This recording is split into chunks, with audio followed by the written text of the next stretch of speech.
first taste of summer in Saskatchewan. He had been living on the top floor of an old wooden house on 12th Street since his arrival in Saskatoon at the beginning of September. It had been the best winter that he could remember, but it had gone on far too long. The change, when it came, caught him totally off guard. On the previous Thursday morning, he had woken up one more time to a leaden sky and a fine snow falling over the grey and brown city. There were little tufts of white snow clinging to the leaf buds on the maple trees. He could see them quite clearly from where he lay. The crown of the nearest tree soared up gracefully beside his third-story windows. The maple tree was the first thing that he looked for every morning. In his first prairie winter, it had given him strength, standing outside the window, alive and killing cold. He had seen it battered and blackened by the ferocious winds which raged across the frozen prairie, seen it ice-fired with hoarfrost at rosy dawn in the crystal light of a 50-below morning.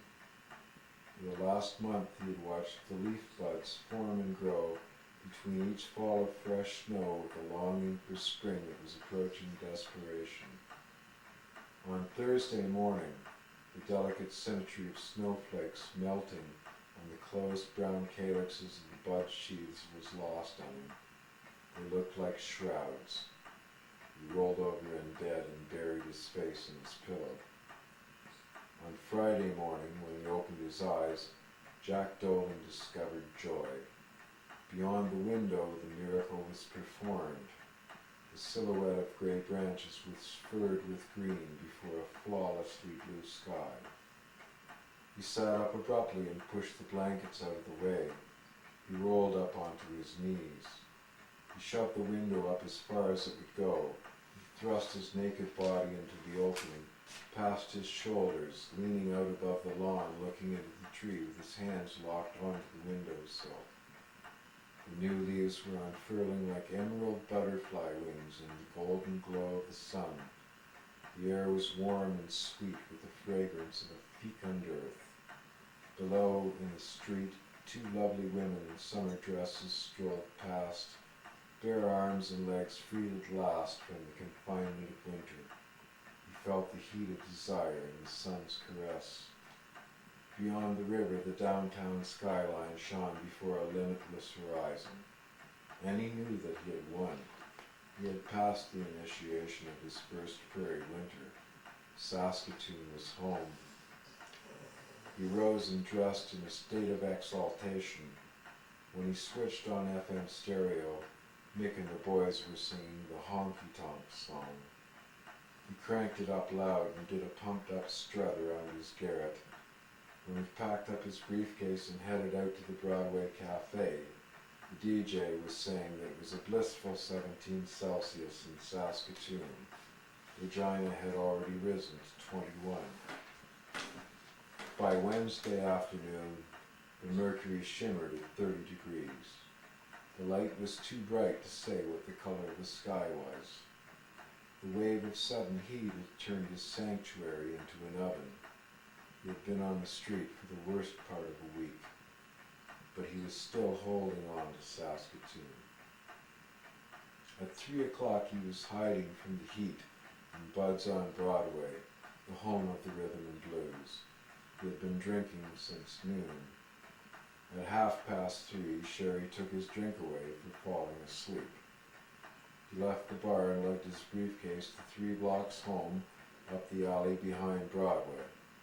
When he turned into the lane and shuffled into the backyard, Mrs. Cooper, his landlady, was out in the yard next door planting flowers in her garden. Mrs. Cooper was a widow. He was very fond of her. He stopped to talk. When his moment of enlightenment came, it did not occur to Jack Dolan to question his sanity.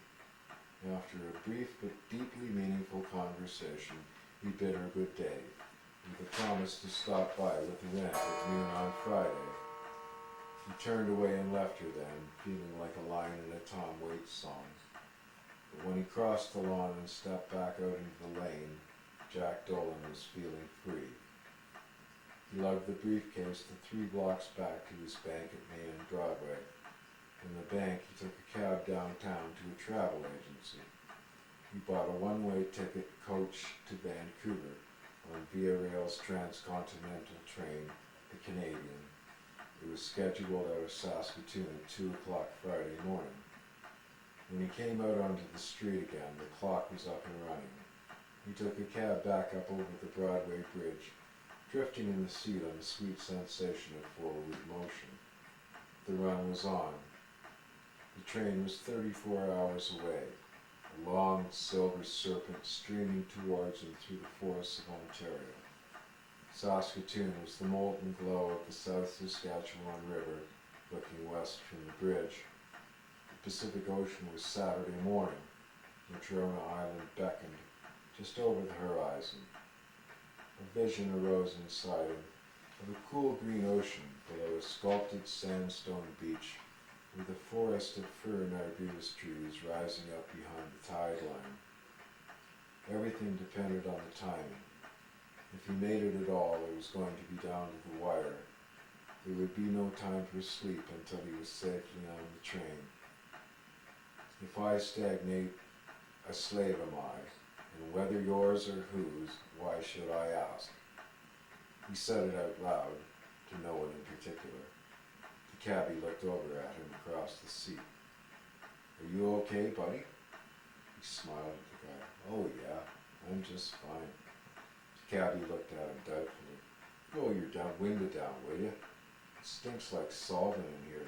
You ought to lay off whatever it is that you've been sniffing. Where did you want to go? Drop me at Nina's.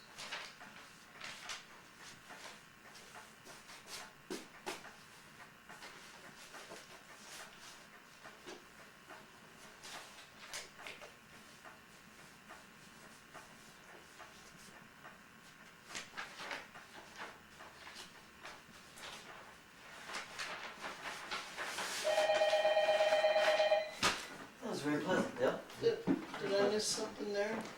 Like the solvent bit? He hung out at a painter's studio, obviously, and it just reeked of the painter's solvents. Well, no, you have all these lovely images, and this.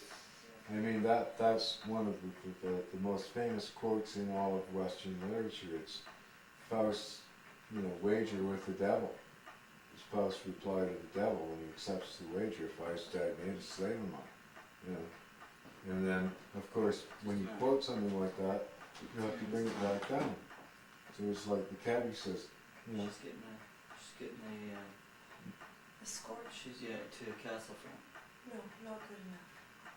An escort to the Anyways. house.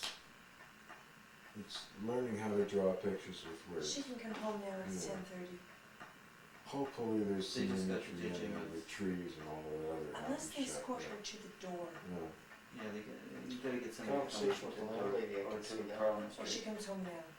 and then I'll call Well, her that's from just the Castle Front. prologue, that's the setup. Okay.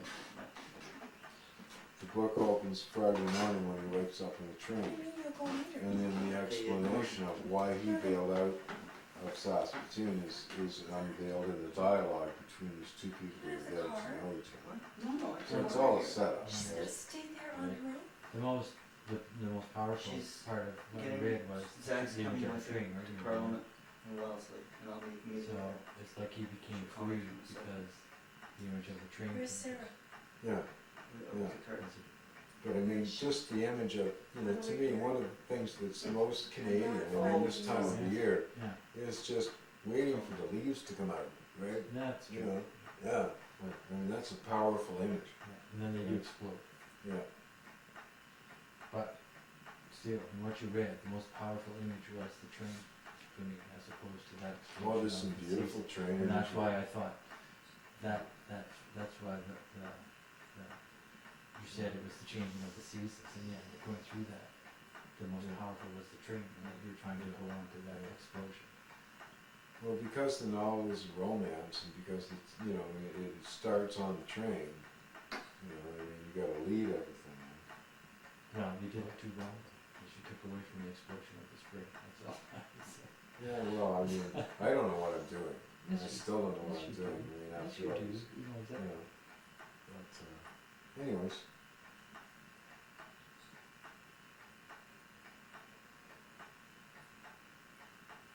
Yeah. Just the smells on the train are equally as powerful as the smells of spring exploding. Don't you figure? Oh, yeah. Oh, yeah. I could give you a beautiful, beautiful, Oh, yeah. it's in the next chapter. Some trains smell real good. Yeah. But, it's a scene where, you know, he's in the dining car at 3 o'clock in the morning with the conductor, and there's nobody in the club car, which is in between him and the coach. And then it goes from the dining car to through the club car and into the coach, into the darkness again. And it's like the line is, the coach is smelled of warm sleeping flesh. Right? You know, I know exactly what you're saying, right? The smell of a place, right? You know, the train at 3 o'clock It's in the nothing morning. like it, eh? No, no, It's nothing like no. It's all the primal things that go along with smells, Mm. Mm-hmm. evokes all sorts of stuff. Oh, yeah. Especially at night. Night smells are different. So you light a spliff in the bathroom and then go back to sleep. Yeah. Yeah. No, there's some nice images in here. Yeah. How about the river? Did you mention the river? The river? Yeah, we got the Fraser. In Saskatoon? That's the whole first day. What's in Saskatoon though? Did you mention the river So in I just Saskatoon? give you clips. It's such a wonderful. No, just tell me about the river. God. I mean, What about the river? I don't wanna bore you with any of this, but bridges. nobody else has And I ever never seen went any to of stand this in the middle of before. the bridge because it was This too is damn all windy. this year's work. Yeah. Show me the fish scale eraser there. Little paragraphs. I'll just give you a couple of paragraphs that conjure up images of that. An eastbound freight materialized out of the night 10 feet away. The cacophony of the two trains passing was truly awesome.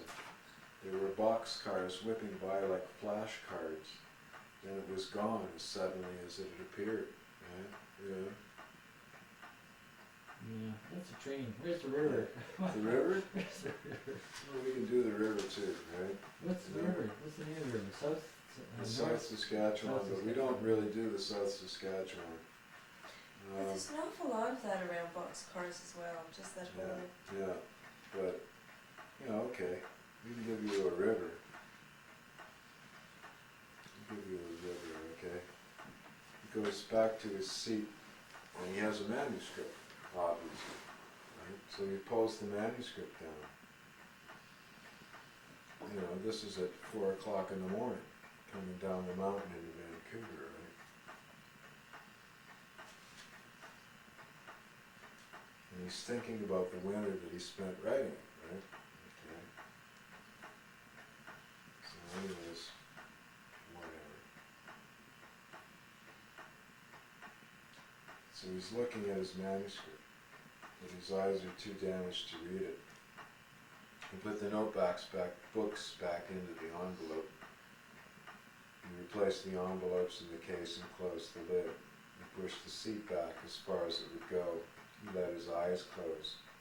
He began to speak out loud into the silence of the sleeping passengers, reciting the opening of the first story from his memory. 1 o'clock on a Sunday, August summer's day. The city swelters in the stillness and the heat. It is the Lord's Day, the day of rest. The streets, for the most part, are quiet and empty. The beauty of his vision cast its spell over him.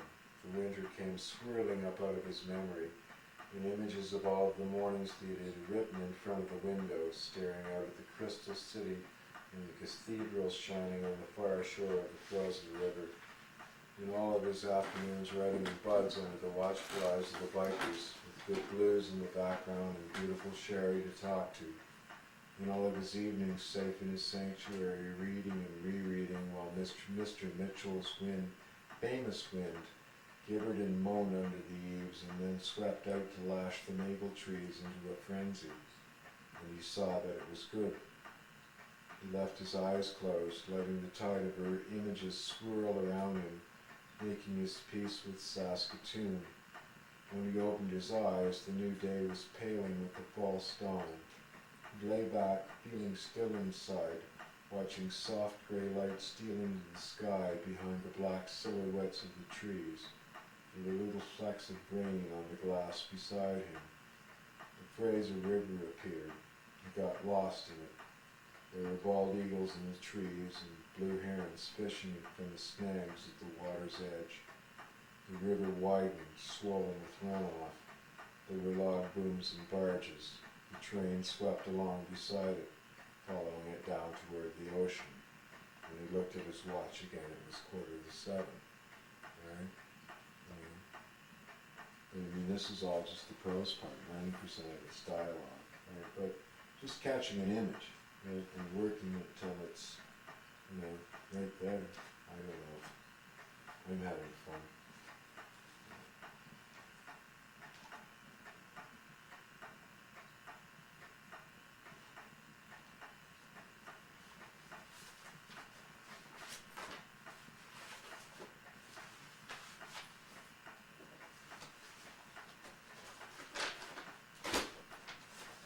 Hopefully, someday, there'll be a whole book that will make 2 hours of entertainment for somebody, right?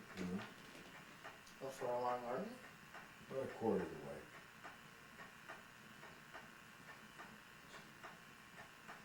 When will it be done? Well, if I don't die first. Well, right, when did you start it? September, the end of September. What year? Oh, 96. How old am I, right? Now research. Oh, that's good. Some time Oh, ago. yeah. Hit the, Was all that on tape, Don? I don't know. I hope not. oh, we hope so. Yeah.